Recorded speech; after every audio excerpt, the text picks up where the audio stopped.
and the record is kept by the newspaper men who have made Chicago's papers great.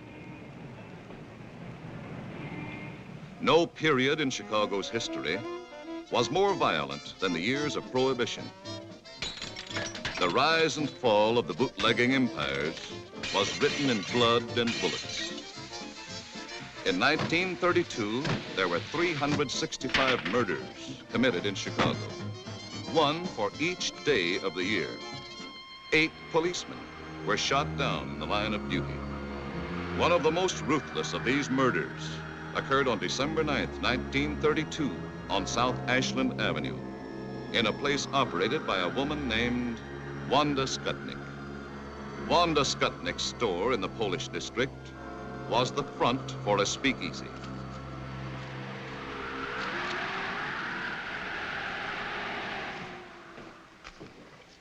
You got change for 20? That's all right. Pay me next time.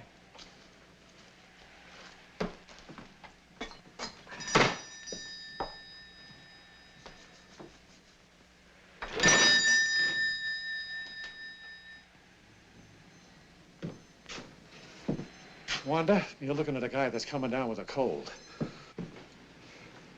Sit down. Oh, thanks. Hi.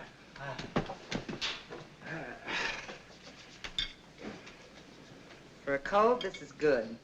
Thanks, Wanda.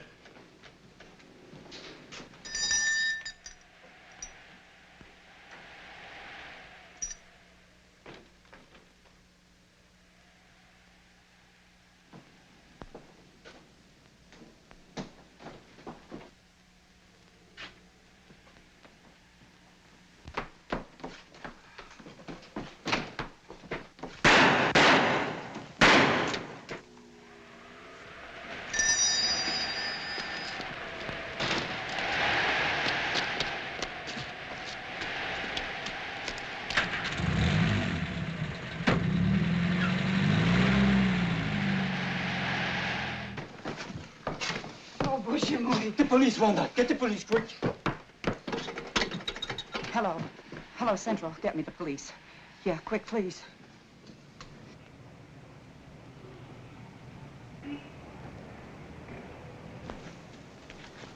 This cornered, frightened bootlegger gave information that pointed suspicion towards a man named Tomek Zaleska. Tomek Zaleska couldn't be found, but 2 weeks later, a tip from another source revealed that Zaleska had spent the night of the murder with his friend, Frank Wiecek. The police closed in on the home of Helen and Frank Wiecek.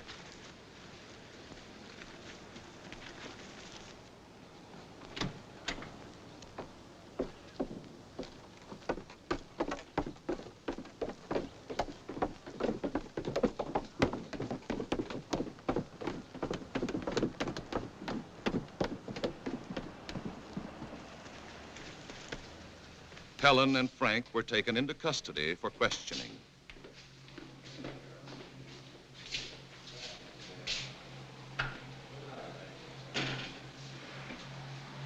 Frank Wiecek admitted that Tomek Zaleska had spent the night of the murder at his home, but insisted he knew nothing about the crime. Why did Tomek want to sleep at your house? Well, he was having trouble with his old man, and he was afraid to go home. When did you last report to your probation officer? Last Friday. You're sure it wasn't Thursday? No, I know it was Friday because that was the day my wife told me she was going to have a baby. You went to the probation officer on Thursday, not Friday. There's your report card. You're confused, son.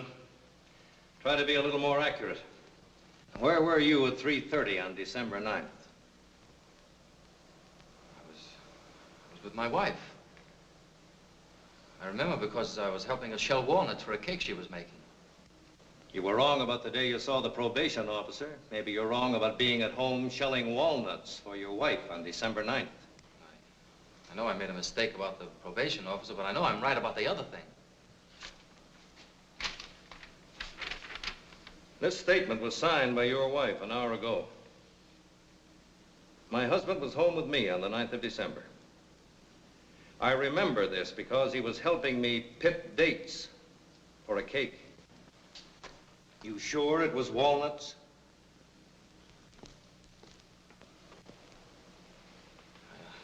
I don't know.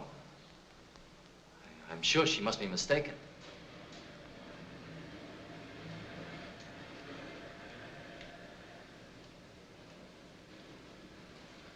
His wife, Helen, was released.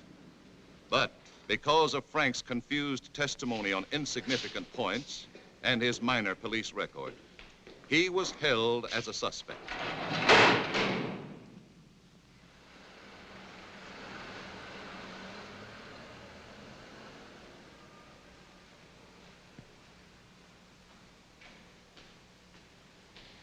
Eventually, after hiding out for 6 weeks, Tomek Zaleska, protesting his innocence, surrendered to the police. You know we're looking for you. You know we picked up your good friends Helen and Frank Wiecek. Then why did you give yourself up if you were innocent as you claimed? I was scared. Sometimes I used to hang around Wanda's place. When I heard they were picking up everybody she knew, well, I figured nobody would miss me, so I just beat it. I know now I made a mistake. But I came in on my own hook, didn't I? When you went to Wiecek's house that night, what reason did you give for wanting to sleep there? I didn't give any reason. I used to spend the night there once in a while. You didn't give them any reason? No. I just asked them to let me stay there, and they did. And you're sure you gave them no reason? No.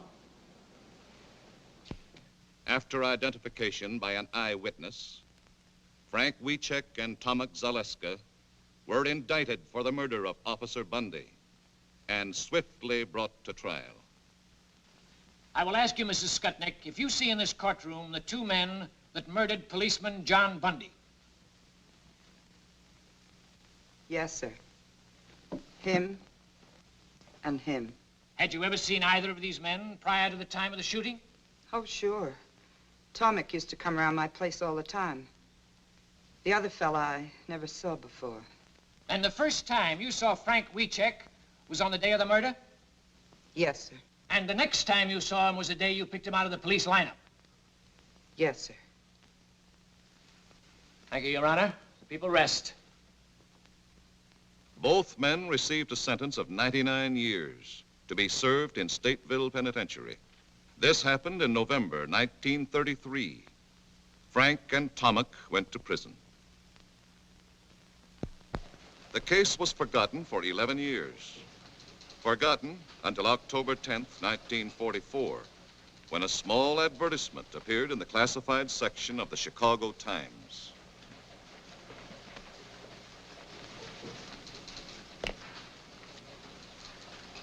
Boy! Yes, sir?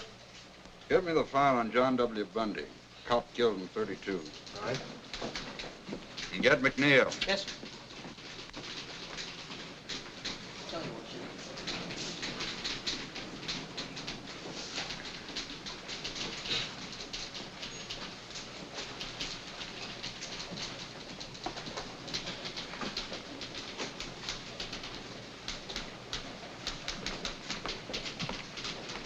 Check this.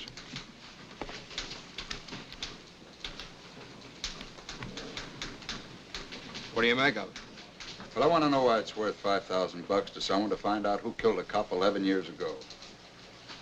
1932 was open season for cops. Over on the north side, they were shooting them in pairs like a brace of ducks. This is all I could find on that cop killed in 1932, that Bundy guy, Mr. Kelly.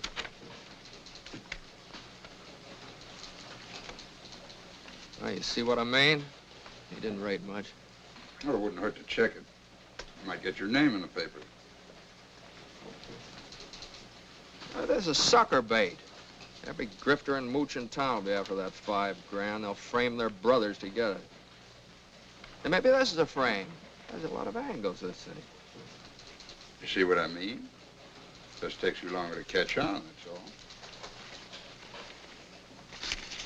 I'm just thinking about it.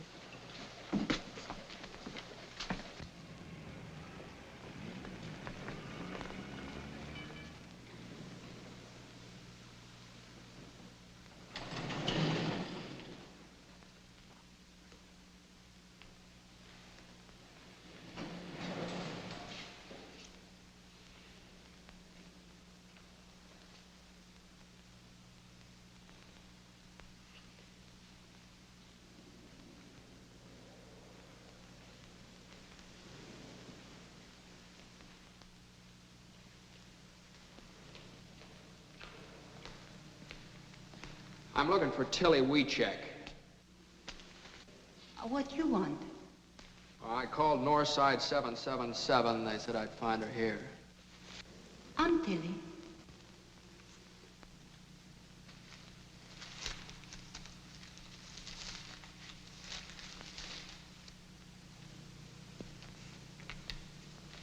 You run this ad?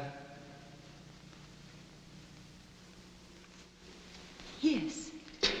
That's for me. You know something? No. No, I'm a reporter from the Chicago Times. We'd like to know why you're so interested in finding the killers of this Cobb. Frank Wiecek is my son. I his mother. My son's in prison for killing him. He didn't do it. My friends, they tell me if I offer big money, maybe somebody will tell who killed the policeman. Now, you mean your son's in prison for killing the cop, is that right? Yes, but he don't do it. My Frank's a good boy.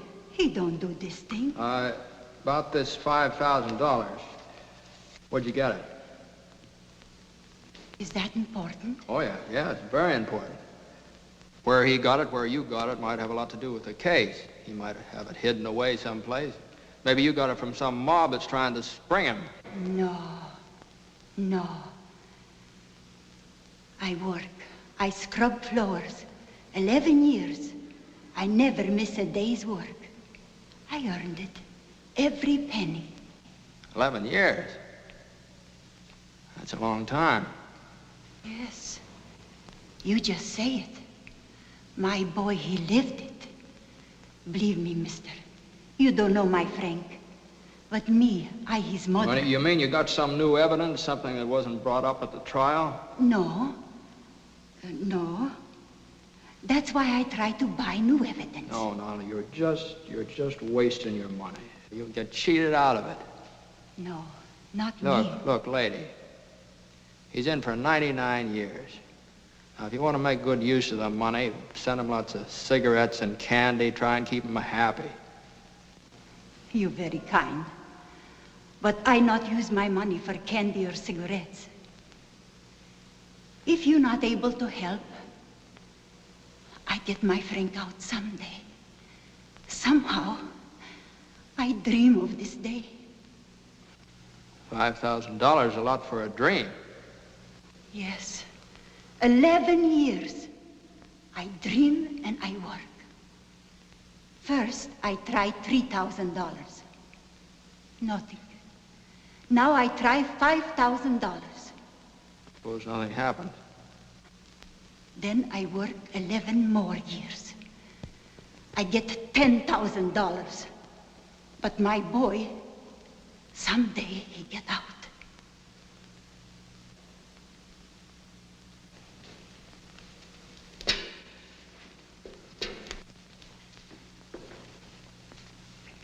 I gotta hand it to you, Mrs. Wiecek. You got a lot of courage. You help me? I'm afraid I couldn't do that. I'm only a reporter. I just write the story. Now, good luck to you.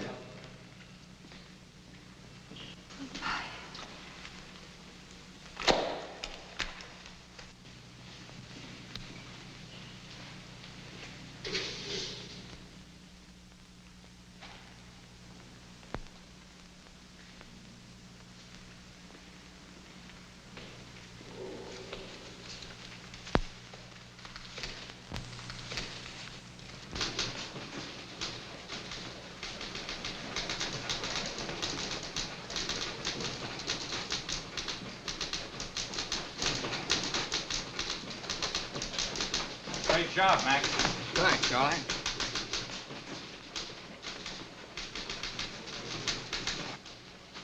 Mac.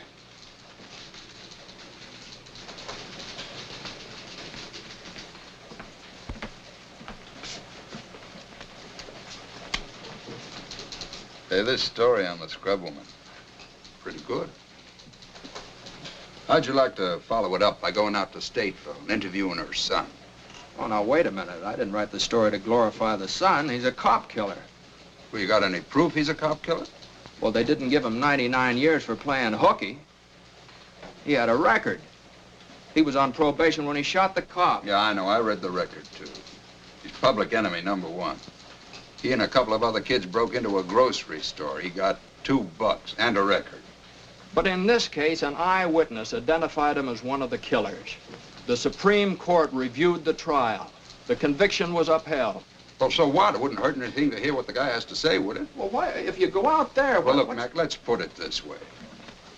Maybe I'm interested for personal reasons. Maybe I'm interested because my mother did the same thing. She scrubbed floors on her hands and knees for more than 11 years, sent me through school. Okay, I'll go out to the pen tomorrow and see him. How about expenses? Here's a voucher. Take it to the cashier.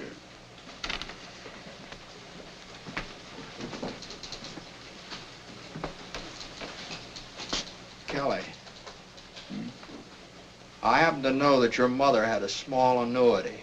She never scrubbed a floor in her life. You never got past the 5th grade. But I figure if you pull such a corny gag as this, you must want me to go pretty bad, so I'm going. But I want you to know that you didn't get away with it.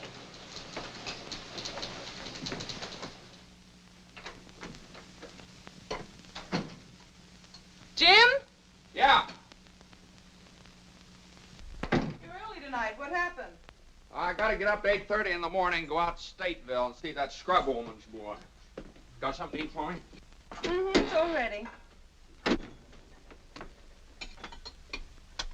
Hey. Hi. Hi.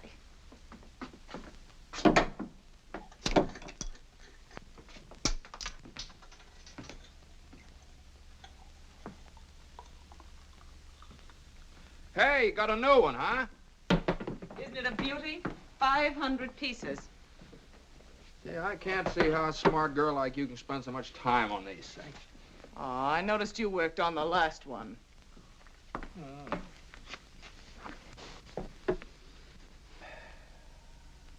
know, that was a marvelous yarn you wrote about that Polish woman. Had a lot of feeling. What a magnificent thing that old lady did. Yeah, everybody's touched. Especially Kelly. I was, too. Makes you feel warm. Well, I hit it pretty hard. But don't start believing it. I read the files on the case. That kid killed the cop. He got what was coming to him. Now, I need a branch of a tree right in there. See one around? Oh, that sky. That sky. I wasn't thinking about the boy. I was thinking about his mother. I hammer out a sob story and everybody's blubbering all over me. You know what it is? It catches your imagination. Nobody knows whether she's right or not, but she's worked so hard, she's had such faith that... Well, I want her to be right. Honey, I love you. Well, wouldn't you scrub floors for me if I shot old Kelly in the head? Oh, I don't know. You don't. You don't. Jim. Oh, here's one. Here's one. Looks like it. Jim. Look, I'm going out to see him tomorrow. Well, you women are suckers for sentimentality, aren't you? I guess that's how I got you. All I had to do was dangle an orange blossom in front of it. Oh, it took a little more than that, Mr. McNeal. It did. Hmm. Mm-hmm.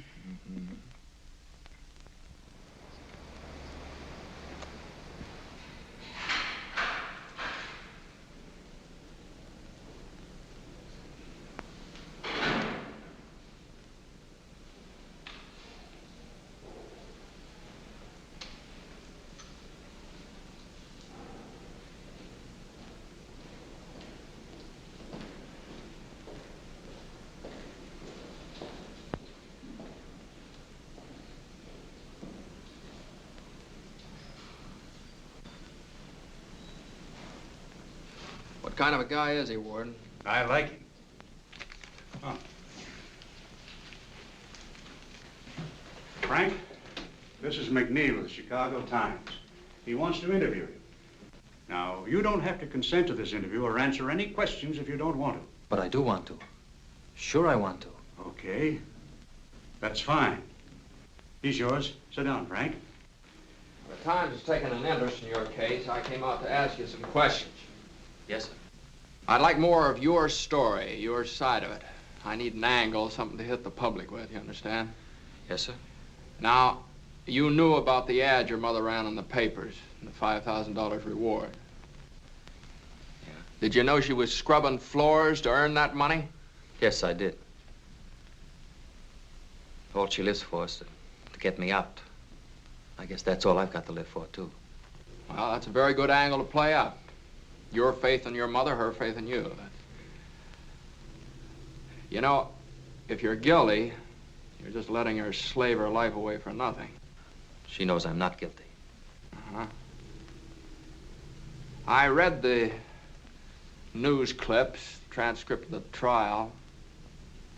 They don't whitewash you, the way I see it. But you only read what convicted me. All the true facts didn't come out. Even Judge Moulton said I was innocent. The judge that gave you 99 years? Well, the jury said we were guilty. He had to. But in his chambers, he said he knew we were innocent. When was that? Well, after he sentenced us. Oh, after? Well, maybe we better duck that. What else? My lawyer was a drunk. He wouldn't even let me take the stand. He was afraid I'd get the chair. Oh, go on. When they question you hour after hour, you're bound to get mixed up on a lot of little things the way I did. That's another good angle. Railroaded, huh? And they took me from one police station to another. Every few hours. Taking me around the horn, they call it. So my lawyer couldn't get me out. And this one, the Skutnik. The first 2 times she saw me, she said I wasn't the man. And all of a sudden, she said I was. Finger woman. All right, we'll play that up, too. I was home with my wife the night the policeman was killed. Does your wife visit you regularly? My wife, yeah. We're divorced. Well, we better duck that angle, too. You duck so many things. You don't believe me, do you? Listen, I talked to your mother. She's a very fine old woman. She believes you. I need proof. I got no proof. Yeah, I know. All right, now, what we'll do with this thing is this. We'll play up this mother angle and the finger woman, and maybe a little police and political corruption, too. I didn't say that. Well, what difference does that make? It's a good angle. Probably true, anyway. You see, you don't want a wishy-washy story. This thing's got to have sock, mass appeal. It's the only way we'll be able to help you. Get sympathy, public support. Now, you leave it to me. Okay, Ward.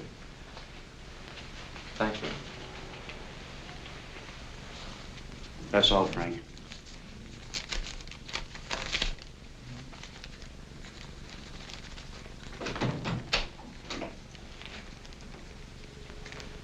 Are there any guilty men out here? Not if you hear them tell it. Sure make a hard pitch, don't they? 99 years is a long time. Maybe he'd been better off if he got the chair.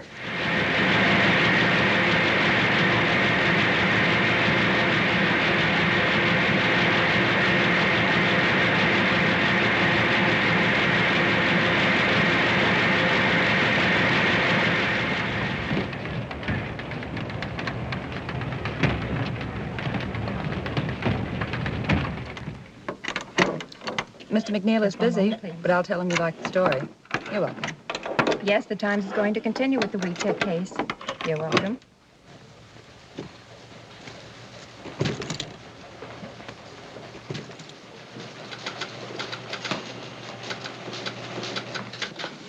Yeah. Yes. Well, thank you very much for calling. That's right, lady. I guess the Times is going to follow up the case. Yeah. Goodbye. Say, what are you going to use for a follow-up? What follow-up? Well, the thing is snowballing. I want more of it.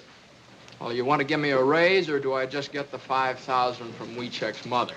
Look, Mac, my job's to print the news that's fit to print. Did it ever occur to you that we might be selling this dead cop short? Maybe he had a mother that scrubbed floors, too.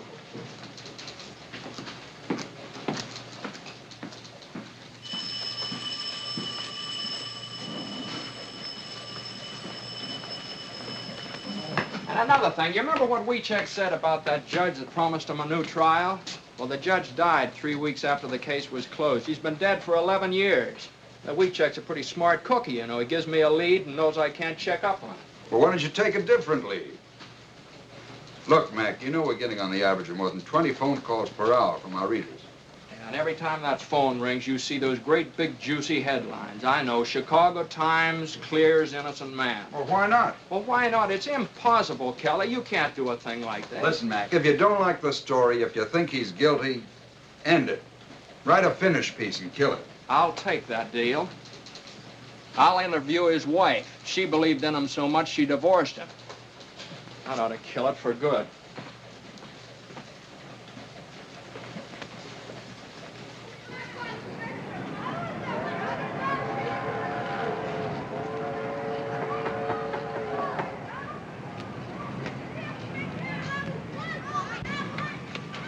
I'm looking for Helen Reiska.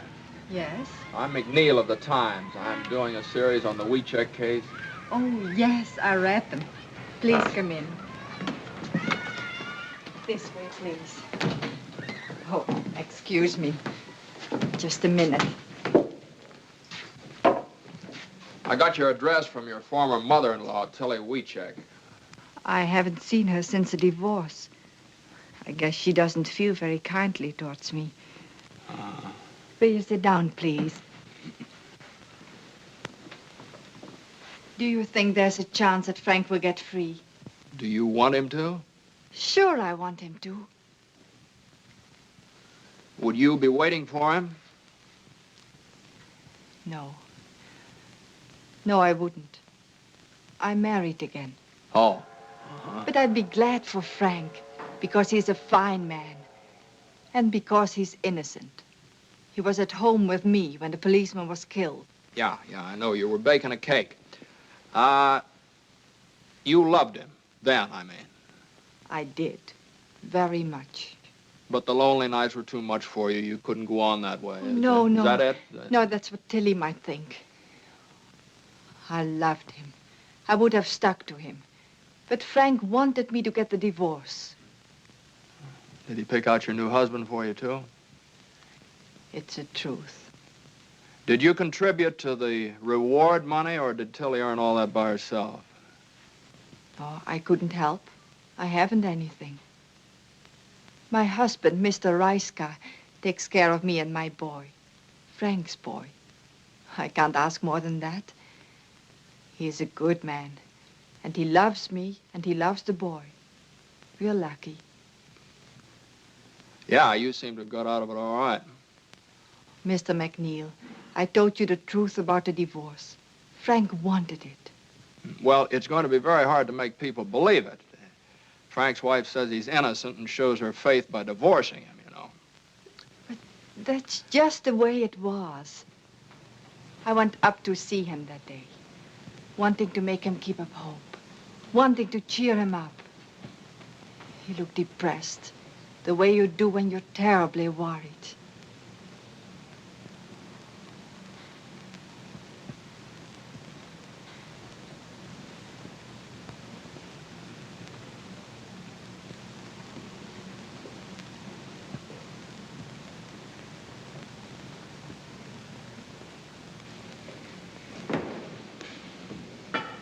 How have you been? Fine. How have you been? Fine. How's Ma? Fine. And the boy? How's the boy? Oh, he is fine. Always fine. Everything's fine. We have nothing to say anymore. Oh, Frank, darling, please. I know. So many things you don't say. You don't want to talk about the outside because I'm in here. You don't want to remind me. But I remind myself. I think of lots of things. Ellen, tell me, how's the boy doing in school? He's doing very well, Frank. But what about the other boys? Kids can hurt him bad. They're only kids, Frank. Yeah, They do not know what they're saying. I know. Son of a jailbird. Cop killer's son. Oh, it's nothing, Frank. I was thinking about moving to a new neighborhood anyway. He'll go to a new school. Oh, it's no good. A new school is no good, Helen. A new name. That would be good. Frank. I'm just like dead, Helen. In 30 years, maybe I can get a parole, if I'm lucky. 30 years. Helen, you've got to divorce me, Helen. You can't mean that, Frank. Yes. Love's not for us anymore, Helen. It's finished. Now we must think of the boy. Only the boy. My boy must live for me. But I couldn't do it, Frank. I just couldn't.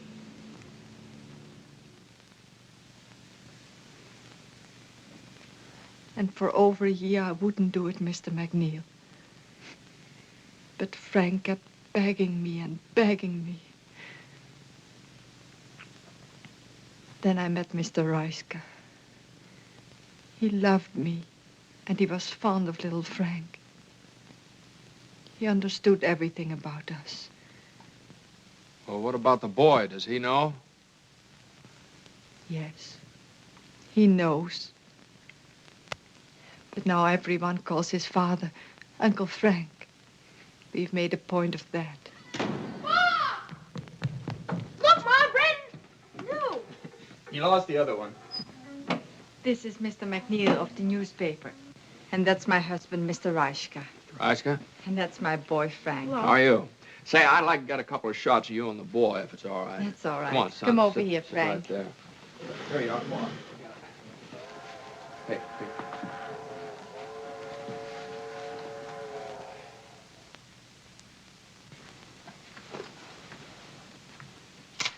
Mr. Reiska, you mind if I ask you a couple questions? Certainly not. Were you in Chicago in December 1932? Yes, why? Did you know Helen then? What do you mean, asking such a question? Any objections to answering?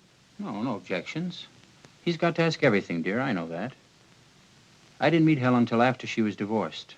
This can be proved by our friends. I see, I see. You understand I have to ask a lot of questions. Sorry. What's he asking all the questions for anyway? What's the big idea? Well, it's about your Uncle Frank. He's not my uncle. He's my father. Well, thank you, folks. Goodbye.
Darling, wake up.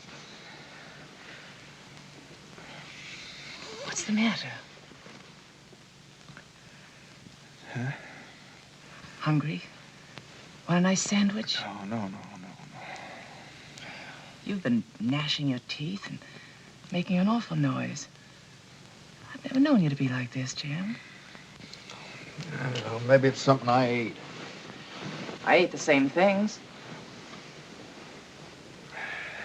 Well, maybe it's something I wrote then.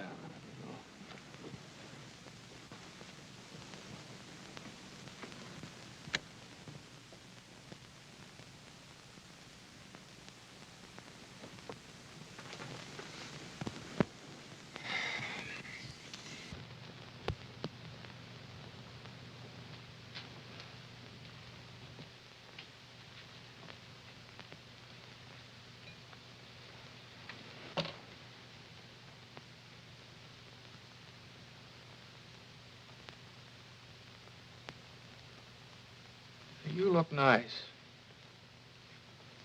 Will you marry me? I did. Oh, yeah, that's right. Thanks. You're welcome. Just remember I'm here.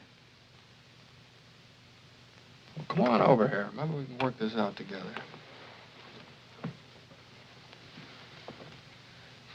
What's the matter? Won't the pieces fit together? Some of them, but they make the wrong picture. Pieces never make the wrong picture.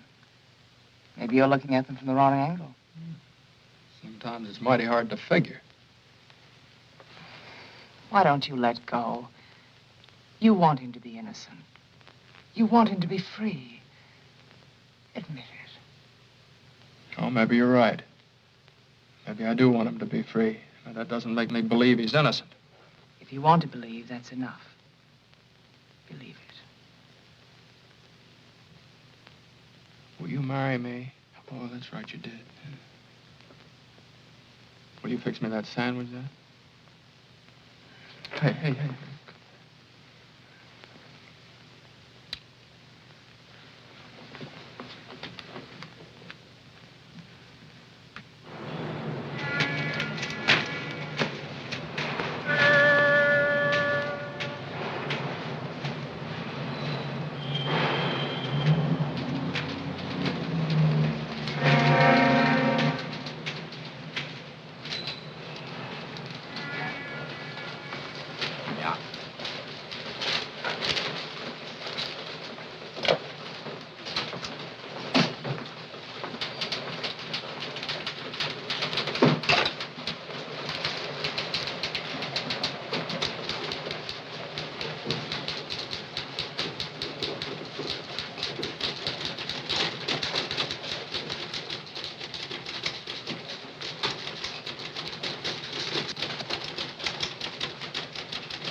Hey, Kelly, have you seen this item on the warehouse fire?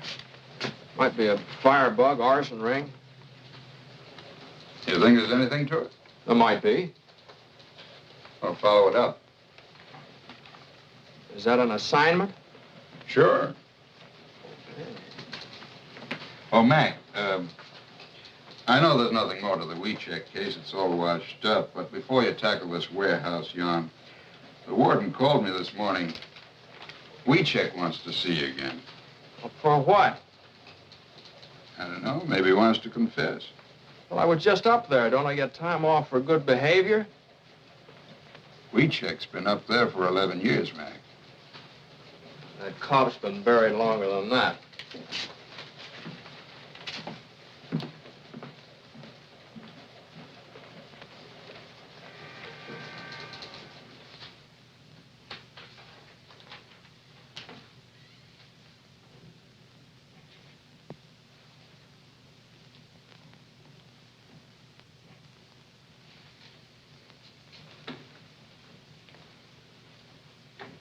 Hello, Wiecek.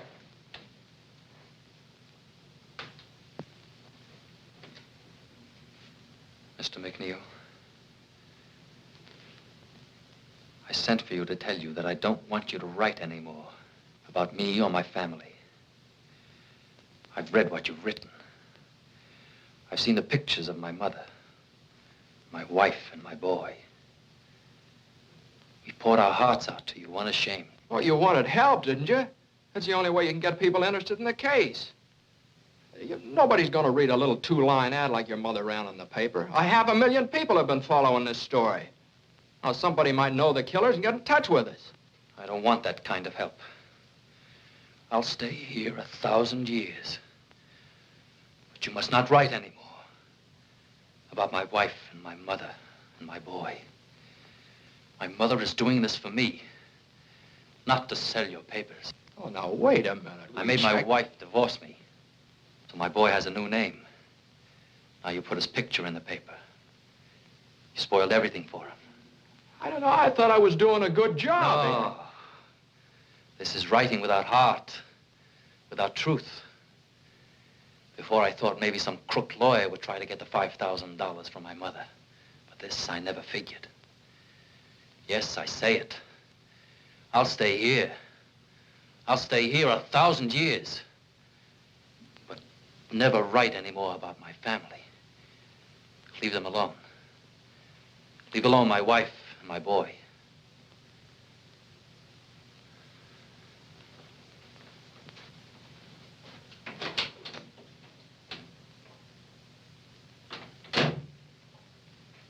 What do you make of that? Well, I guess he figured you pitched him some pretty low curves. It was a story. I wrote what I saw. You know, up here, every man claims to be innocent.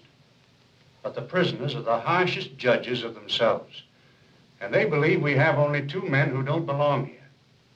Tomek Zaleska and Frank Wiecek. All right, Warden. Say, I wonder if you'd let me try something else. I'd like to talk to Tomek Zaleska. Okay.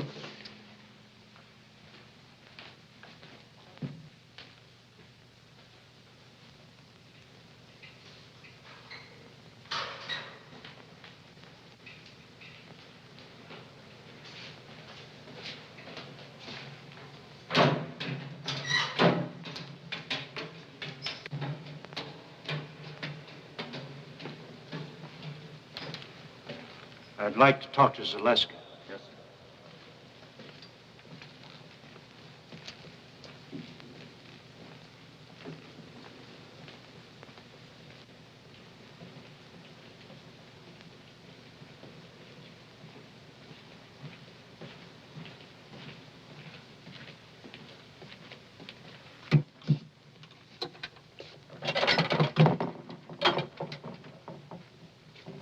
Tomek, this is McNeal of the Times. He'd like to talk to you. Yes? Warden, would it be stretching the rules too much if I talked to him alone? No. No, go right ahead. Thank you. Are you familiar with the work the Times is doing for Wiecek? Yes, sir. Now, look, Tomek, we want to clear up this Bundy case one way or the other. We don't think Frank was in it with you. Now, if you confess and name the man that was really with you that night, the Times will do everything in its power to get you a parole for turning state's evidence. The chances are you'll be out of this place in a few years. What have you got to lose? You're in for a life now. Come on, tell us the truth.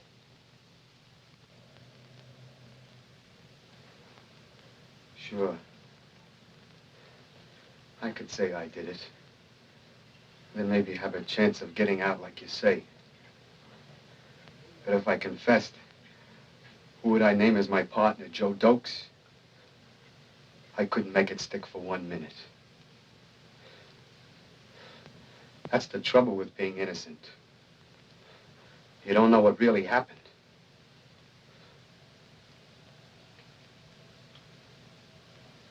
I didn't do it. Me and Frank had nothing to do with it.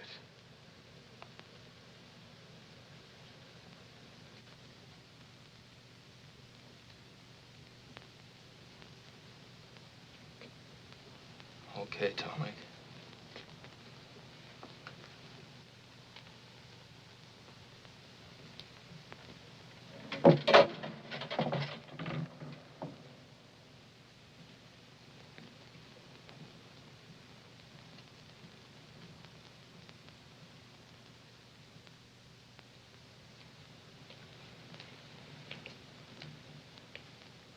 Well? You must run a nice jail. This guy doesn't want to get out either. I'm going to to get this out of my system if I never write another line. Warden, do you think Wiecek could talk to me again? Yeah, I imagine he would. I'll take you over to the hospital. He works there.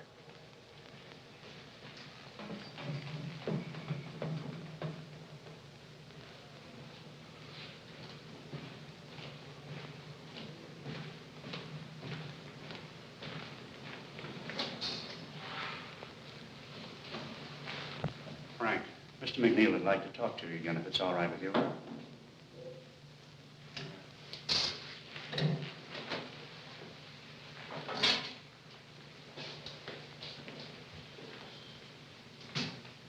Look, Frank, I've decided to go on with this case.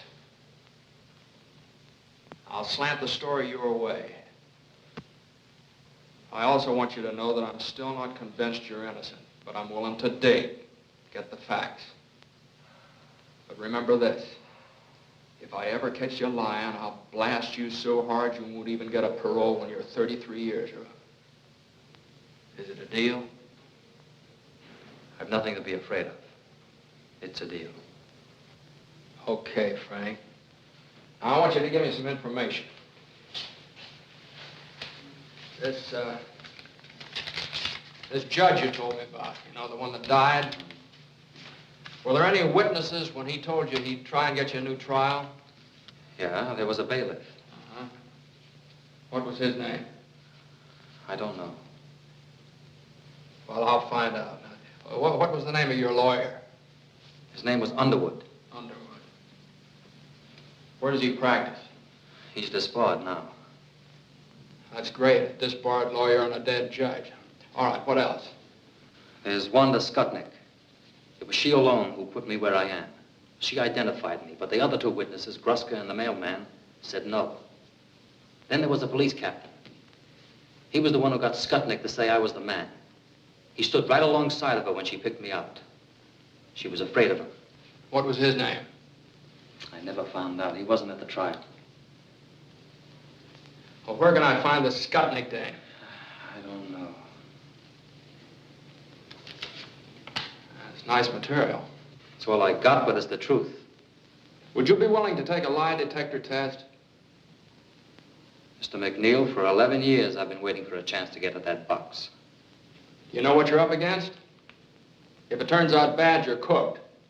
If it turns out good, it's only Leonard Keeler's professional opinion. Doesn't count legally. I'll take the test. Okay, I'll fix it up for you.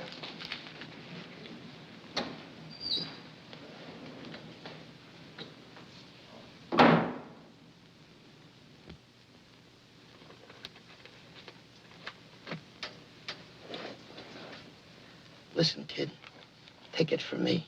Keep away from Keeler and that lie detector. I'm not afraid of it. That's what I said. Why, I had the cops, the state's attorney, even my own lawyer believing in me.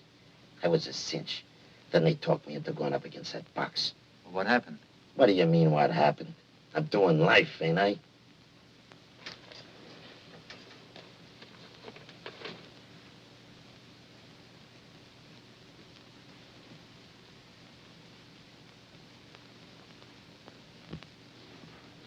Well, the only thing the machine is for is to record the emotional reactions of an individual. We place a blood pressure cuff about the upper arm of the subject, and then through the impulses to the timbre system, record the variations in blood pressure and pulse on this stylus. Then the pneumograph is fastened about the subject's chest, and we record the changes in the respiration. And the electrodes fastened on the palm and the back of the hand to record the changes in electrical conductivity of the skin. It's a very sensitive criteria for emotional reaction, emotionality. Oh. Mr. Keeler's all ready for you, Frank. Sit down, Frank. Just take it easy and relax. I'll do the best I can, Mr. Keeler.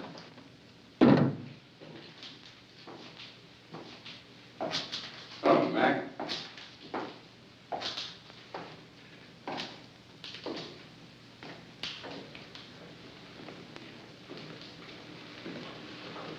What are you doing here? I was driving out to Decatur to see my brother and thought I'd stop by. I'd never seen a lie test before. Decatur's out the other way. Yeah, well, I took the detour, the long way around. Yeah.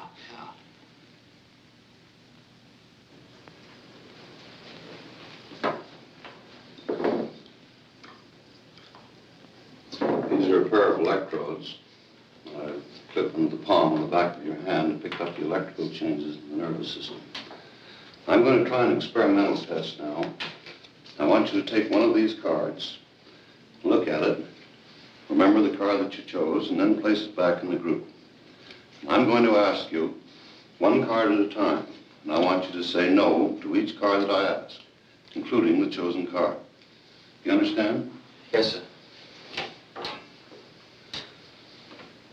Now just face forward. Don't watch the machine. And sit as quietly as you can.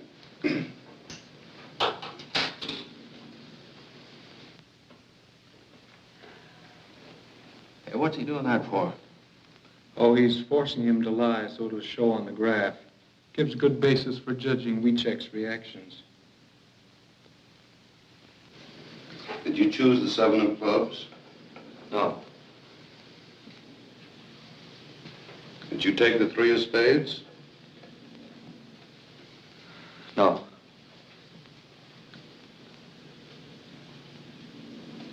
Did you take the Queen of Hearts?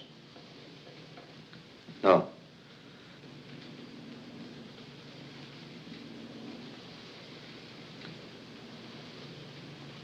Did you take the Ace of Hearts?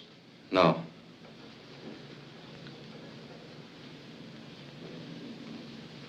Did you take the 5 of Diamonds?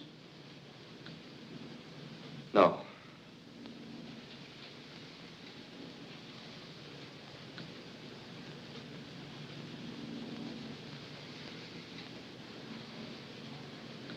Did you take the 6 of Clubs?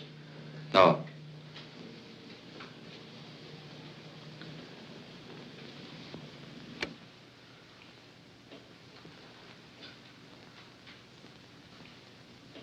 You took the 5 of Diamonds, Frank. Did you? Yes, sir. Now I have a prepared list of questions I'll ask you. I want you to answer all of these questions now by yes or no. And if you have anything to explain, do that after I ask you all the questions. Just turn around and face forward. Sit as quiet as you can all the way through the test.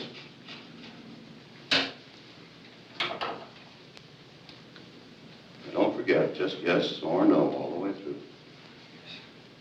Is your name Frank Wiecek? Yes.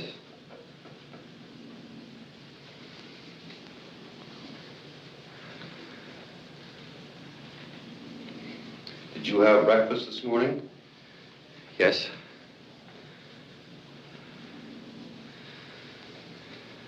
Do you know Tomek Alaska? Yes.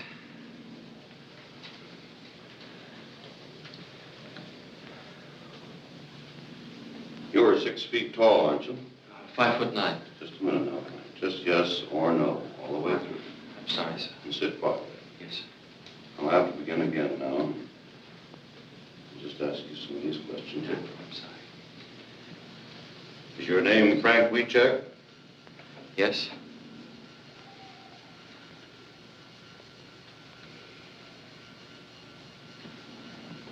Were you in Wanda's Skutnik's store on December 9th? No.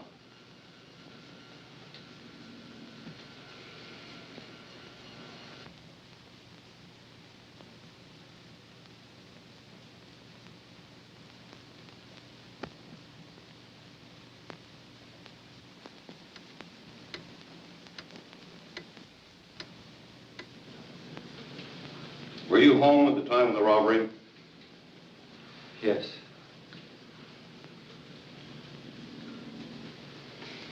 That's all I'm going to ask you. Just sit quietly now for a few moments, and I'll take it up.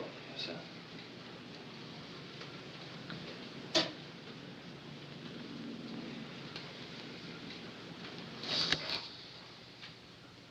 Well, we're all through, Frank.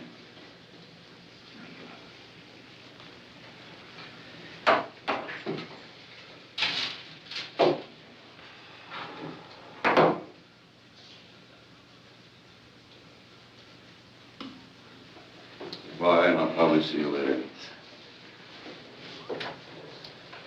See you later, Frank.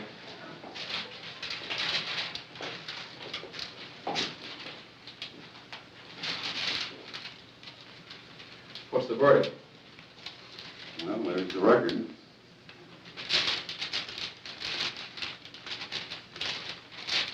Well, what's that jump there? Well, he reacted in all three curves, very specifically. He lied to that question. Was that where you asked him if he killed Bundy? No. Are you married? Well, but he didn't lie. He isn't married. He's divorced. Yes, but he's a Catholic, and he still thinks he's married, and he feels within himself that he's married. And so he reacted in deception. But do you think he lied about anything else? Well, we run so many records today, 4 or 5 of them. I'd like to take a little time to go over them and compare one record with another and the reactions. And, well, I'll call you later on this afternoon and let you know.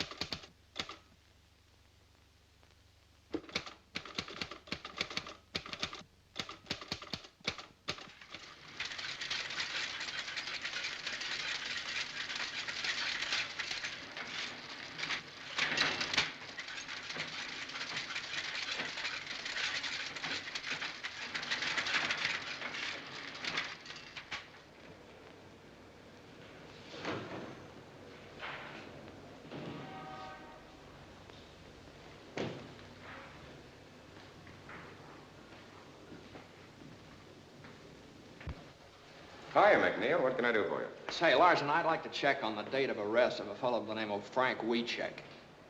You mean the cop killer? Oh, I'm just trying to do a job. I'm afraid I can't help you, McNeal. Our arrest books for 1932 are in the warehouse. They're not available. What do you want me to do, go to the commissioner? You know where you can go as far as I'm concerned.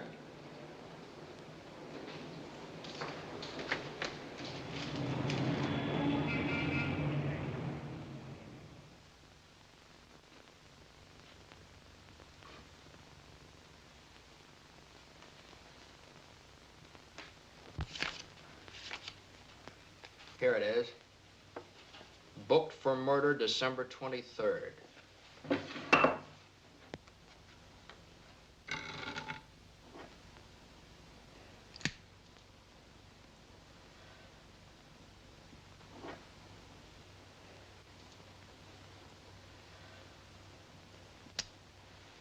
that make you happy?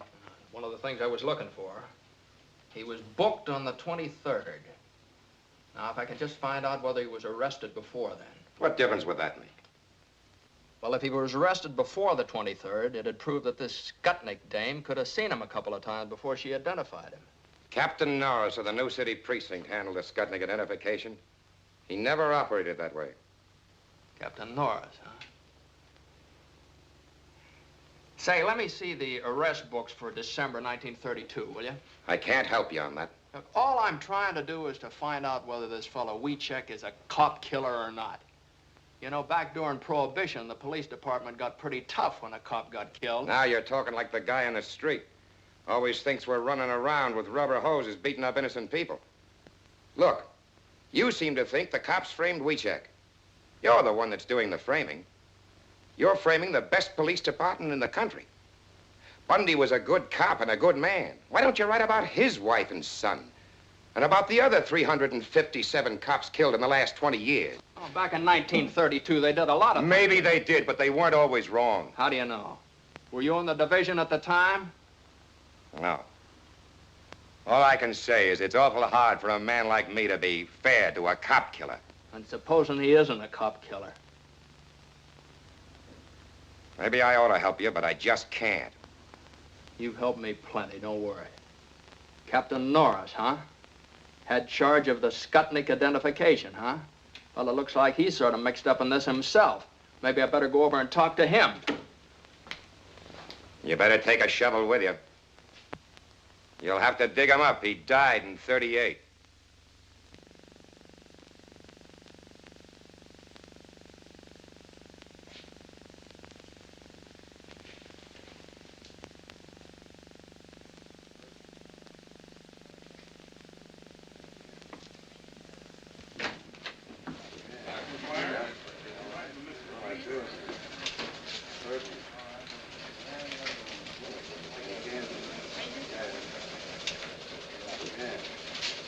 All right, transferring the new business receipt. Yeah.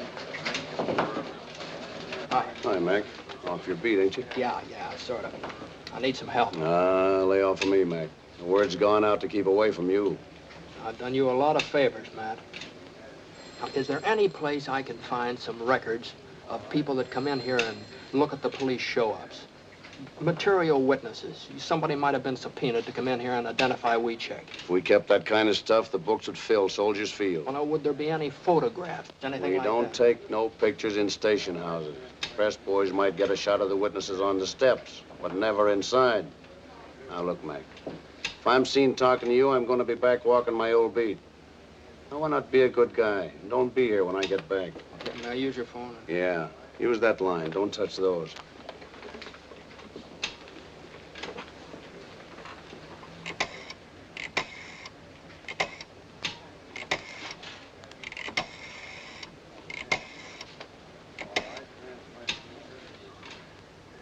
This is McNeal. Give me Kelly. Say, check through our files and see if any of our boys took pictures of the Wiecek arrest in 1932. Get someone to check the Tribune and the rest of the papers. Now listen, Kelly, a photographer takes maybe 10 shots, prints one of them. I want to see the other 9. Now listen, the Herald Examiner, they were still in business then, weren't they? Now this is just their kind of picture. I'll check on that myself.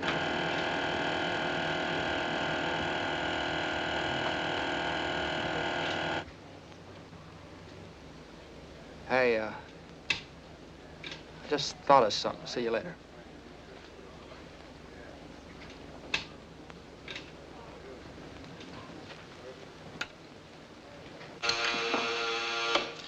New City Precinct.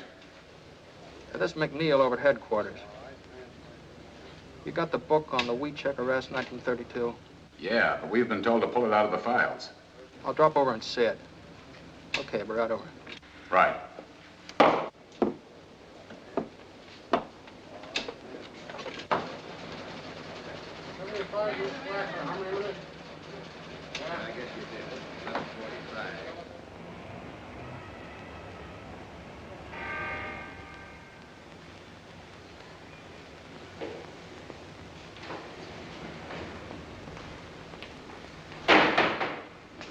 Yeah, I'm McNeal. I just phoned you from headquarters.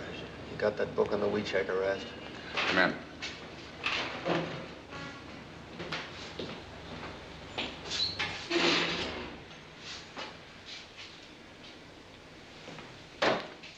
Thank you.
What'd you find?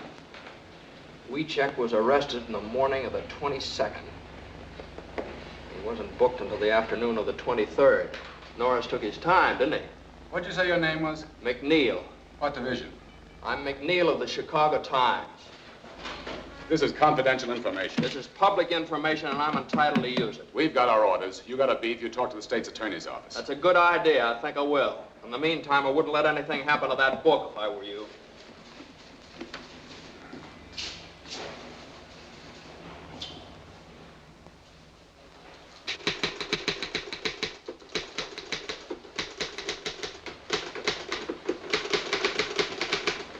Mac! Hey, Mac!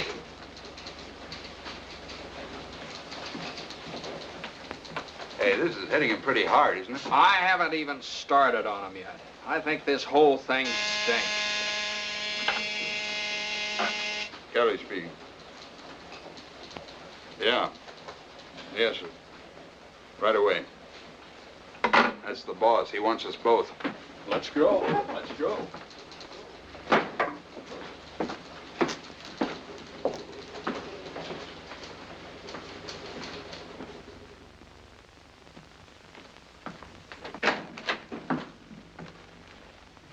Go right in, Mr. Kelly. Mr. Palmer's waiting.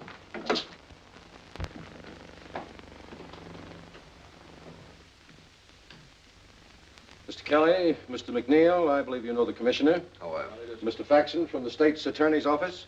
And this is Robert Winston representing the governor. How do you do, sir? Of course, you know Mr. Burns. Mr. Kelly, these gentlemen object to our handling of the Wiecek story.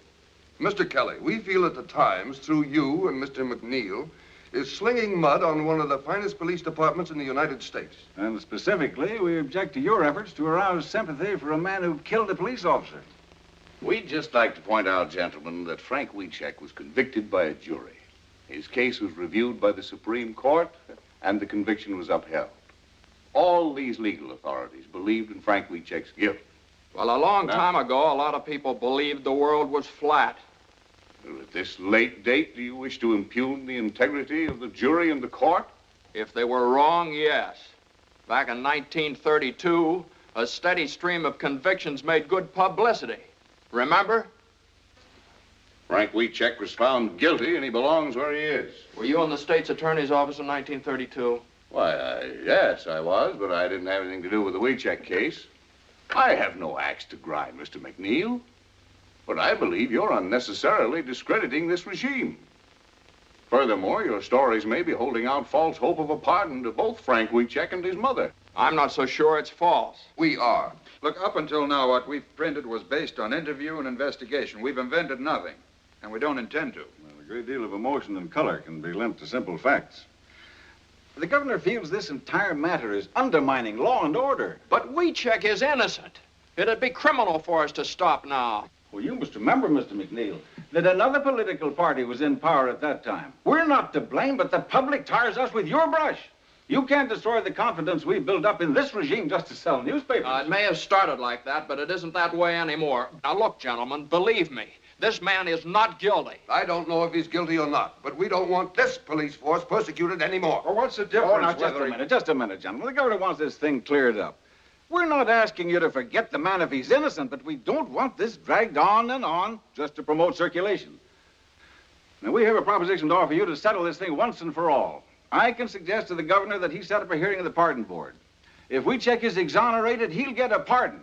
But if you can't clear him, you're to drop this matter once and for all. Is that a deal? What do you say, Mac? It's a deal if Mr. Palmer says so. Okay. It's a deal. I'll ask the governor to set up a special hearing next week. Are you ready to accept that? Yes, I am. There's just one thing, Mr. McNeal. If you go before a pardon board and they turn him down, it'll go on Wiecek's record. Then when he's eligible for parole, that record may hurt his chances. Now, mind you, there's no regulation. There's no law. But the very fact that he was investigated by the pardon board and turned down may have a prejudicial effect upon his application. What you're doing is gambling with Wiecek's parole. Now, that's a chance we'll have to take. Well, gentlemen, let's settle then. We're agreed. Thank you very much, gentlemen. We'll live up to our end of the bargain. Goodbye. Goodbye, sir. Goodbye.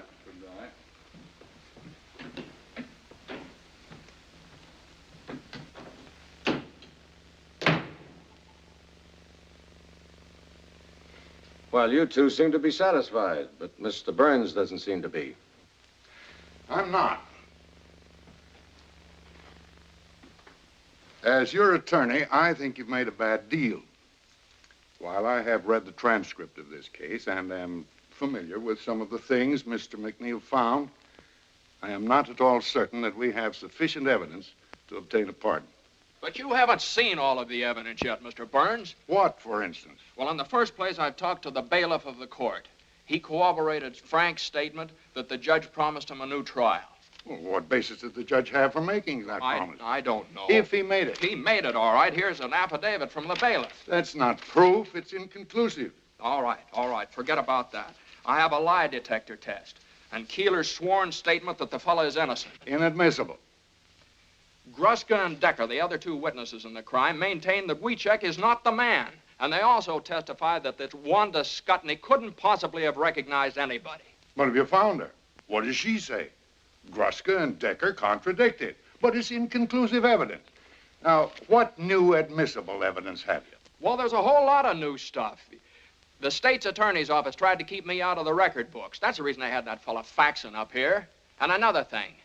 Why is this Wanda Skutnik dame keeping undercover? A couple of mobsters might have killed that cop and threatened her for not playing ball. Or maybe she's trying to keep in good with the law. I don't know. She ran a speakeasy. Now, look here, McNeal. I'm an attorney. I know what it is to go up before the pardon board. They go on facts. Facts? Okay, I'll give you something better than facts. I'll give you a picture. Take a look at that. Now, Wanda Skutnik testified that she didn't see Wiecek from the time of the murder until the time she identified him on the 23rd of December. Now, Frank maintains that she did see him several times on the 22nd of December when the cops were taking him around from station to station. All right, that bears out Frank's story right there. There's a picture of Frank and Wanda going into one of the stations. Where'd you get this, Mac? I got it out of the files of the old Herald Examiner. Kind of figured they'd go for a picture like that. When was this taken? Well, obviously on the 22nd. Oh, now, look here, McNeal. You can't just say that obviously it was taken then. You have to prove it. Well, I have the photograph. When you go before the pardon board, the burden of proof is with you. But the picture After all, it could very well have been taken after she identified him. McNeal, you've done a wonderful job in assembling all this evidence. But the law of the state of Illinois requires only one eyewitness for an identification and conviction. So far, that witness has not altered her statement, and that fact still stands.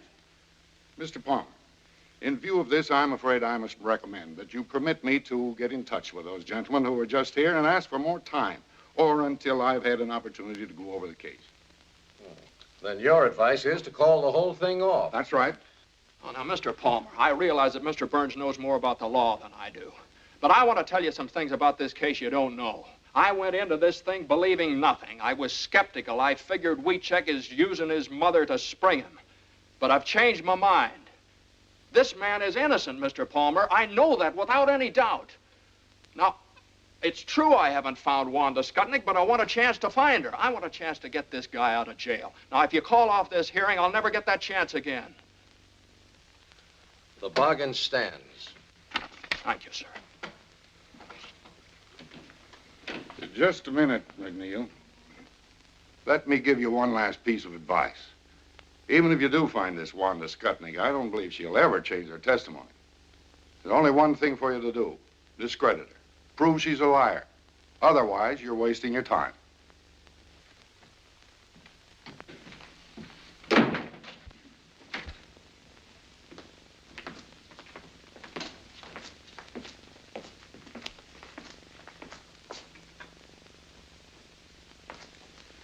Yeah, that's great.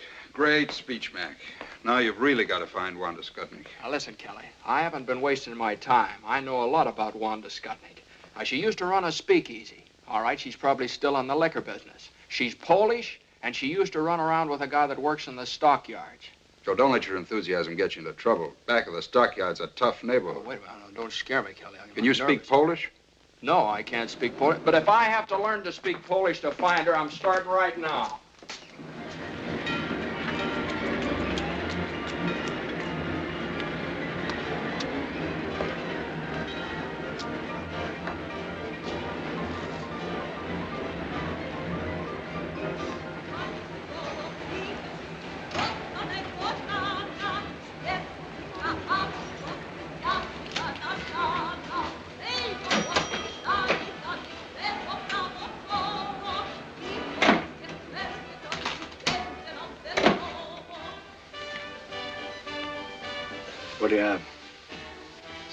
Did you ever see that woman before?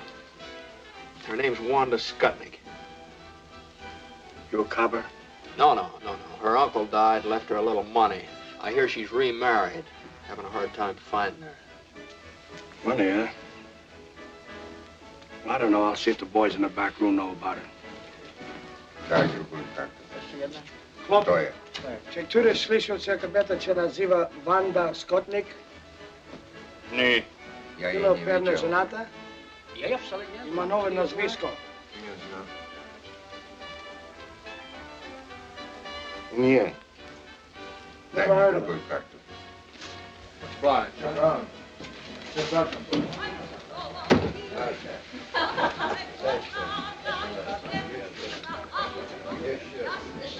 Dobrze.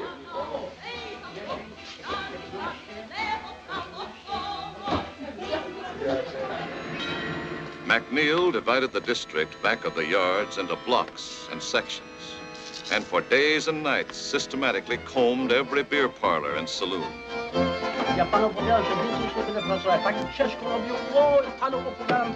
That's all for me. Sure. Na zdrowie panu. Na zdrowie.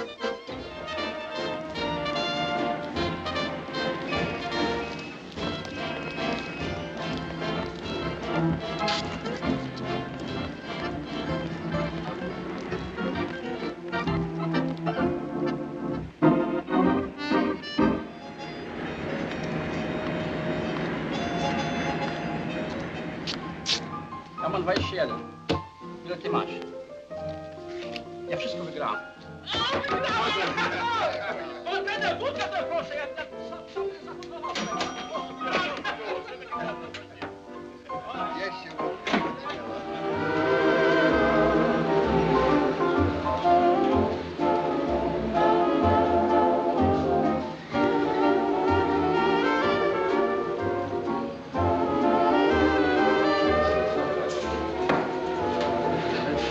Give me a bourbon.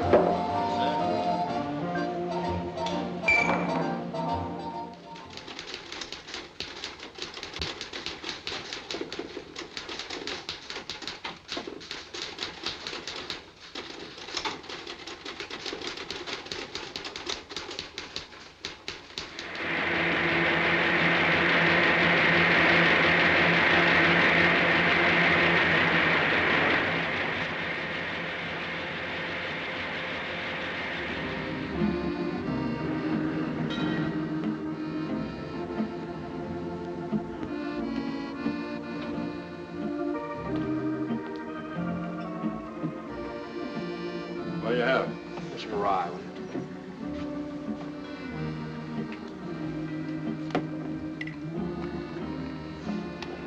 Say, did you ever see that woman around here? No, I don't think I have. Her name's Skutnik, Wanda Skutnik. A lot of women come in here, but I don't know them by name.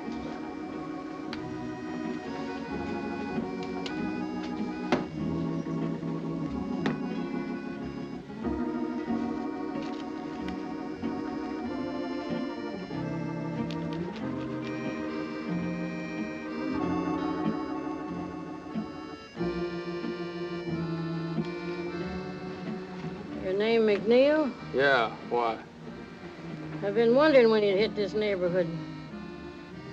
I've been reading your stories in the paper. About Wanda Skutnik? Yeah. You know her? Used to. Used to be good friends. You know where I could find her now? I might. Where? What's in it for me? What do you want? I owe him $1.75. Okay. Where is she? I ought to have one to talk on. Yeah. Hey, couple of drinks here, huh? What happens to Wanda if you find her? Oh, not a thing. I'm just going to ask her some questions. There ain't no warrant out after her, nothing like that. No, nothing like that. Leave the bottle here, too, will you?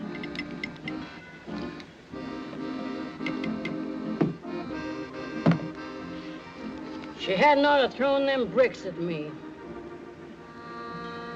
You know Honora Street? Yeah, sure.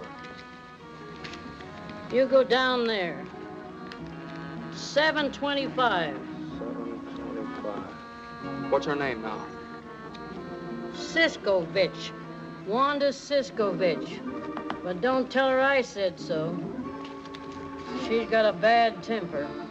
I don't want her throwing no more bricks at me. Won't tell her a word. There you are. Thanks.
Come in.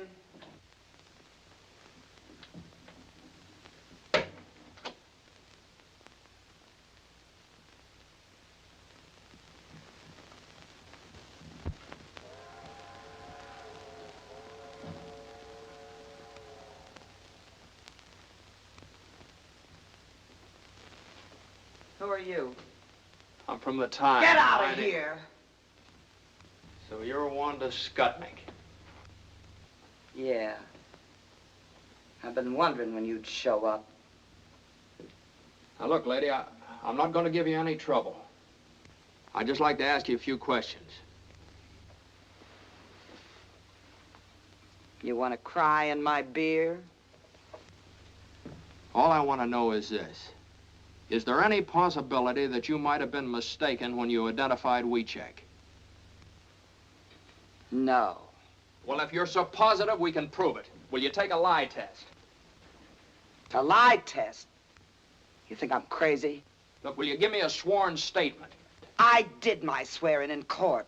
How many times did you see Frank before you identified him? Never. You didn't see him before the police show up? No, only when he killed the cop. Look, I said all I got to say. That's all there is, see? What do you mean that's all there is? There's a lot more than that. This kid's been up in the pen for 11 years. Now, look, I've got to go before the pardon board day after tomorrow. Now, Frank's got a good chance to get off if you help him. I got no reason to help Wiecek, and I got no reason to help you neither. You're the one that wrote them lies about me. I've been thinking of suing you for libel. That's the reason I wrote them. I called you a liar and a bootlegger and a finger woman. I insulted you every way I could think of, and I'm going to keep on doing it, see? Go ahead and sue us for libel. I'd just like to get you up on a witness stand under oath. Yeah, and you still wouldn't get nothing out of me.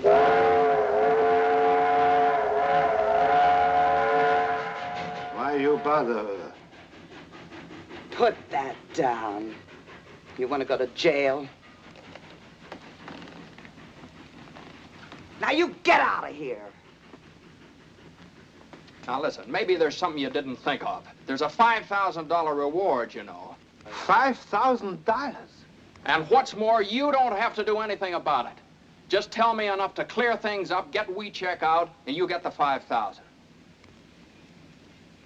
So what do I gotta do? Just tell the truth. Who got you to identify him? Who are you afraid of? Nobody, nothing, nobody. I ain't afraid of nobody and ain't got nothing to say. Wanda, it's $5,000. Shut up! Now you get out of here. You ain't gonna get nowhere. I identified him. I told the truth. It's him. I ain't never gonna change my mind. It's him. Now get out of here. Boris!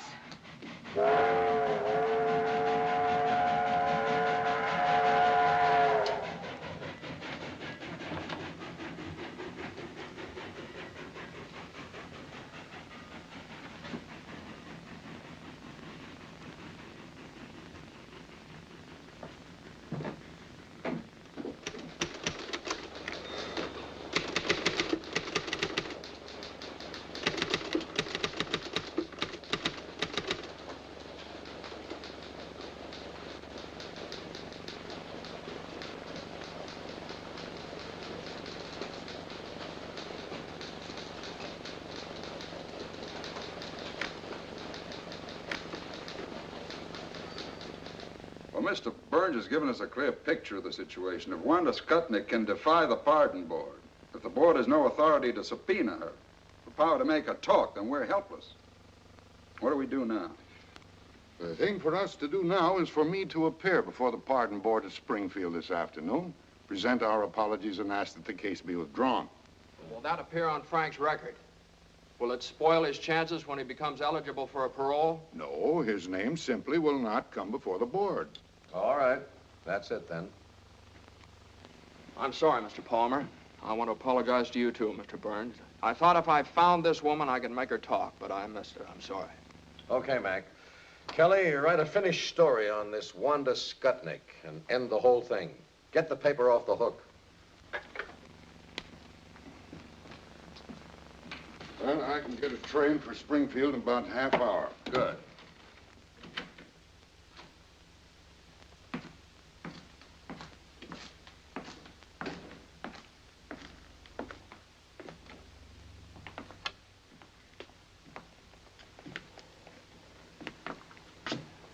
Big day for the Wieceks. Write a finished story. Get the paper off the hook. How do you end it? Well, first you better go out and see Wiecek's mother. I couldn't do that. I just couldn't do that, Kelly. What he wanted to do, read it in the paper?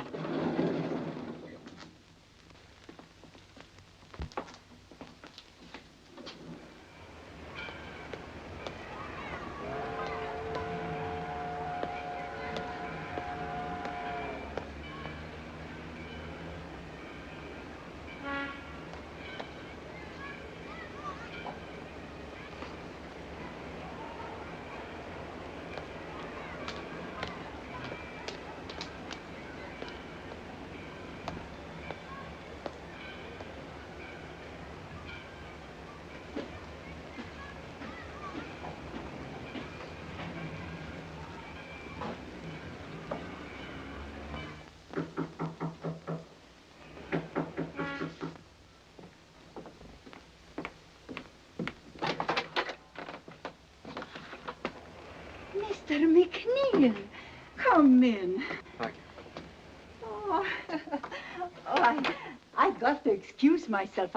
I was not expecting company. You mustn't regard me as company, Kelly.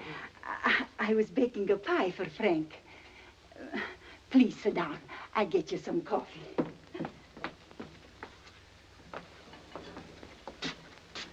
I really can't stay, Telly. I just came out to talk to you about something.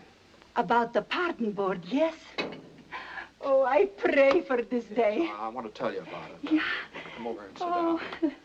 And now it has come. It is here. Telly, I must tell you this. Yeah. We're going to call off the hearings. We don't have a chance in the world of getting Frank his pardon. No chance. No. But you work so hard. You do everything. Everything I could. You got lawyers. He tell pardon board. We have the best. But don't you see, Telly, If we go before the pardon board now, it'll just be hurting Frank's chances for a parole later on. We can't get a thing out of Wanda Skutnik, and without her, we have nothing. I saw her at the trial. She will never tell. Like a rock. She will never tell. But she knows. Yes, she's afraid. She will not talk, never. And without her, we have no evidence. Evidence? They got no evidence when they sent my Frank to prison for 99 years. I got no evidence when I scrub floors every night. Go without supper. Walk to work so I save a nickel for Frank.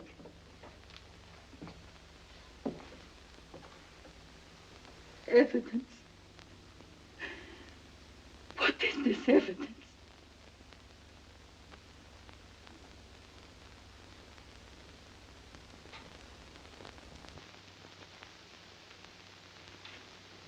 I can't tell you how sorry I am, Tilly. You try to help. You're a good man. But if this thing happened, then we fight some more. We fight more and more. Yes? No, Tilly. We're calling off the hearing.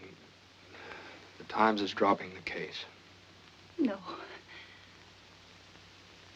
But if you go, I got no friend left. I'm sorry.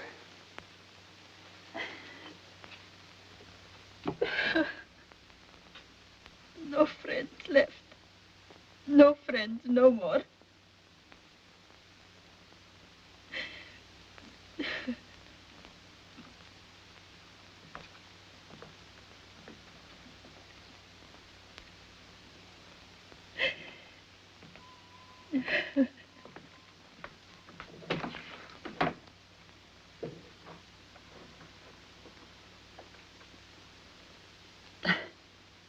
Big fool me.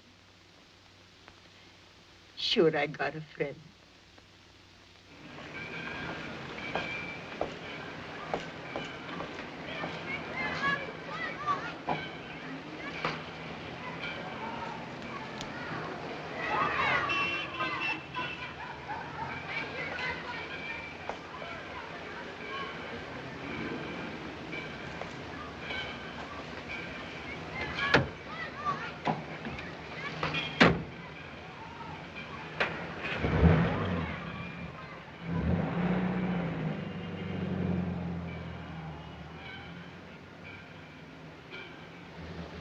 Where to? Now, the Chicago Times. You're the fellas writing those stories, ain't you? Seen the paper?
Hey, change that, will you? Get me down to police headquarters. Fast you can. Right away. McNeal of the Chicago Times. First door on your left, Mr. McNeal.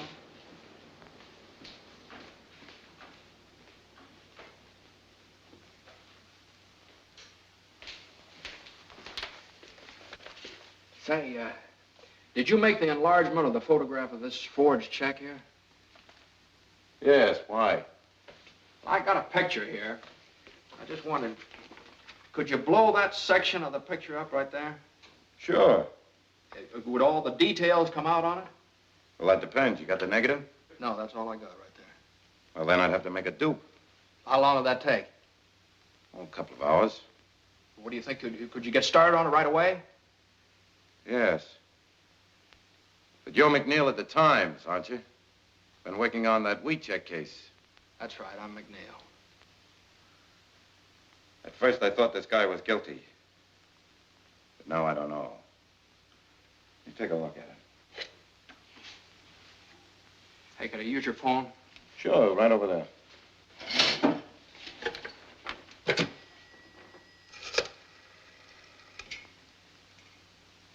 I want to put in a person-to-person call to Mr. Martin J. Burns. He's up at the state capitol in Springfield, Illinois. That's right. Yeah.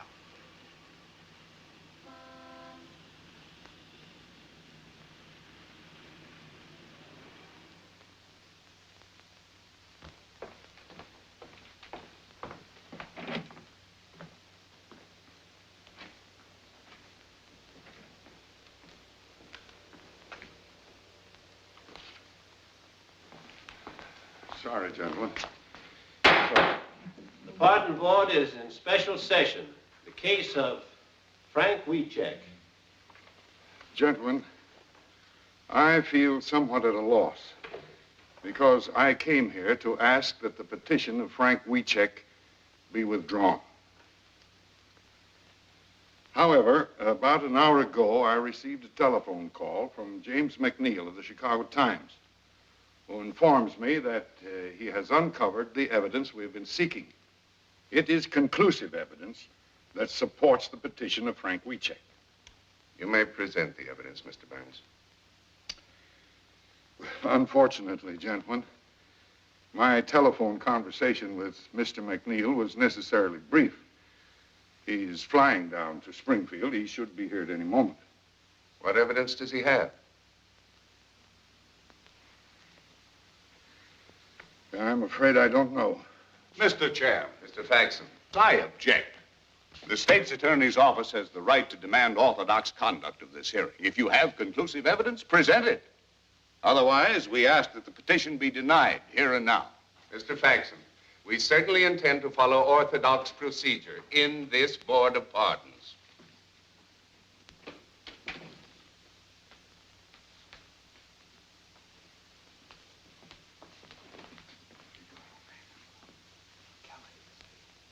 Kelly's sending it over the AP wire. Have you got anything at all? Don't have a thing. We just have to stall them. Let me talk to them. All right. Mr. Chairman, gentlemen, I'd like to ask your permission to have Mr. McNeal of the Chicago Times address the board. Granted. Thank you, sir. Mr. Chairman, gentlemen, I'd like to apologize for being late, but it was just impossible for me to get here sooner. I don't know how much Mr. Burns has told you. Strictly from a reporter's point of view, understand. I've assembled what I feel is a very solid case. And of what does this case consist? Well, it consists of such debatable items as a lie detector test. Now, I realize that you're unable to accept that. You want evidence.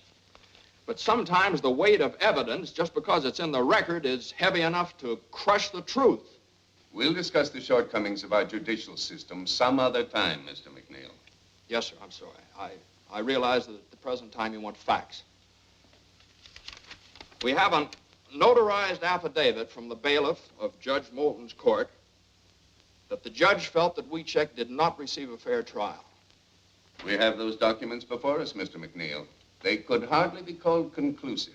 Yes, sir. But as you probably know from those documents, Gruska and Decker contradicted Wanda Skutnik's testimony, and those affidavits bear them out. The board is aware of that, too, Mr. McNeal. But Wanda Skutnik has not altered her testimony, has she? Wanda Skutnik lied from beginning to end. She lied about everything. You know, it's a very funny thing about the statue of justice up there. She has a sword in her hand. It's a double-edged sword. Cuts both ways. It keeps cutting the ground out from under everything in favor of Frank Wiecek, but the other side of it, that isn't so sharp. It doesn't cut the ground out from under Wanda Skutnik, and she's the only one responsible for Wiecek's conviction. Now, I have a police record here that proves that Wiecek was arrested on the 22nd of December. I have another one here that proves he wasn't booked until the 23rd of December, 1 day later. Okay. Wanda Skutnik testified that she didn't see him from the time of the murder until the time she identified him in the police lineup. Here's a photograph of Frank Wiecek and Wanda Skutnik together going into a police station. Now, take a look at that, gentlemen. That's new, and that's the basis of my conclusive evidence. The two photostats of the police records merely indicate that some time elapsed between Wiecek's arrest and the time he was booked. As a reporter, you know very well that this is a common occurrence at police stations. Yes, sir, but what about that photograph? It must be perfectly obvious to you, Mr. McNeal, that we have no way of knowing when this picture was taken. Was it on the 22nd or the 23rd? Or was it during or after the trial? Yes, sir, I know. Now, gentlemen, that's what delayed me. Now, if I do prove that that photograph was taken on the 22nd of December, 1 day before Wanda Skutnik identified Frank Wiecek in the police lineup, how about that? What then? In that event, Mr. McNeal, we might be obliged to render a favorable decision. But can you prove it? Yes, sir, I think I can. I just need a little time. Time? Do you mean to say, Mr. McNeal, that you still have no corroborating evidence? No, I'm not sure. The police laboratory down in Chicago is enlarging this section of the photograph. Now, if the enlarging process... Yes, I know, but how long will this take? As soon as the enlargement is developed, they're going to send it over the wire photo system from the Chicago Times to the Illinois State Journal, which is just a few blocks down here. Now, all I ask, gentlemen, is that you go down there and see that thing with me. I object. The methods of publicity previously used in behalf of the plaintiff indicate that this may rightly be regarded as an attempt to make journalistic capital of this hearing.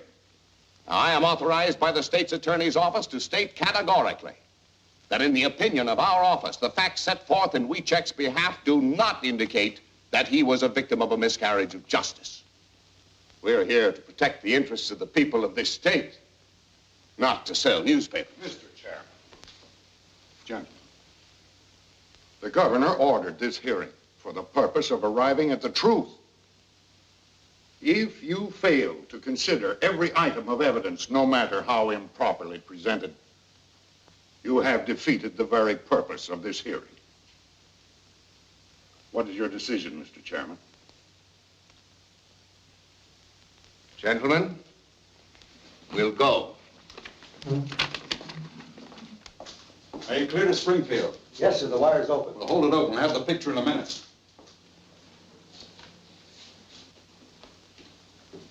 Which one's McNeal? Yeah, right here.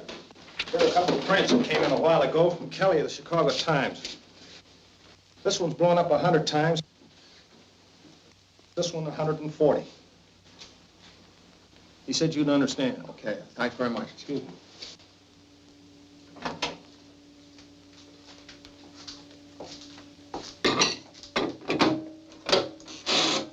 Ask them if they're ready. Springfield, are you ready for this picture? We're ready. Okay, here's the final lineup. Okay. All ready, Mr. McNeal.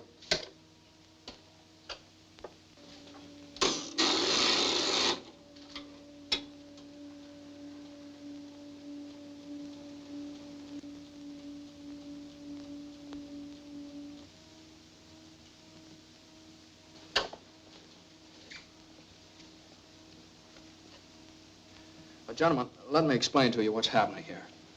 As you remember, this is the picture I showed you before, and this is the area we're working on right here, the newsboy. All right, now this print is that area enlarged 100 times.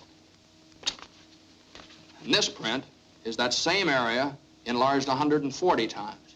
Now, the picture coming in now is this area right in here, blown up as big as possible. Well, what do you expect to find in the enlargement?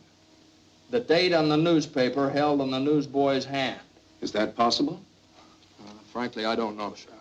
It depends on a whole lot of things. condition of the dupe negative, the density of the print. I've been doing a little praying, too.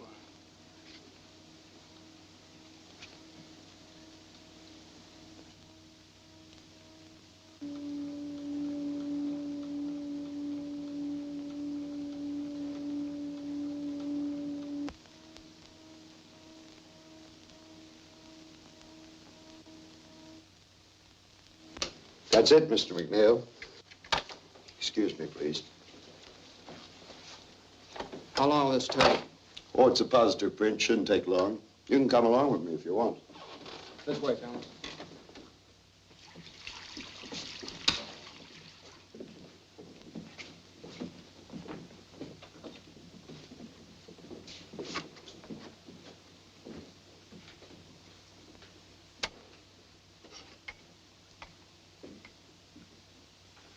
Remember, this is the area I showed you.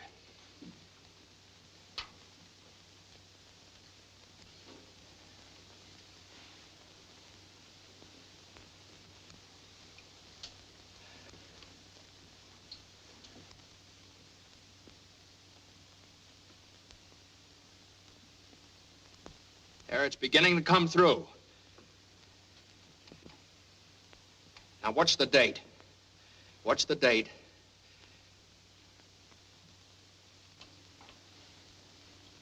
December. There it is. December 22nd. 22nd of December. There it is.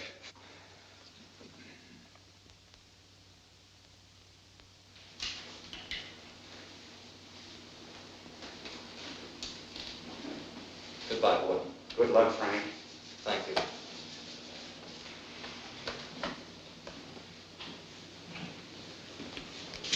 New suit and $10. Almost $1 a year. Oh, look, Frank. It's a big thing when a sovereign state admits an error. Remember this. There aren't many governments in the world that would do it.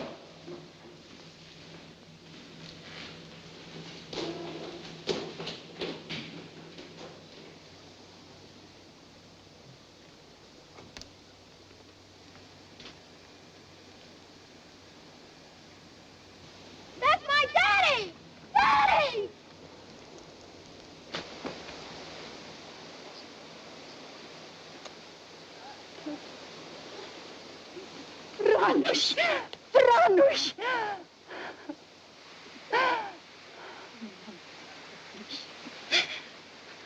Helen.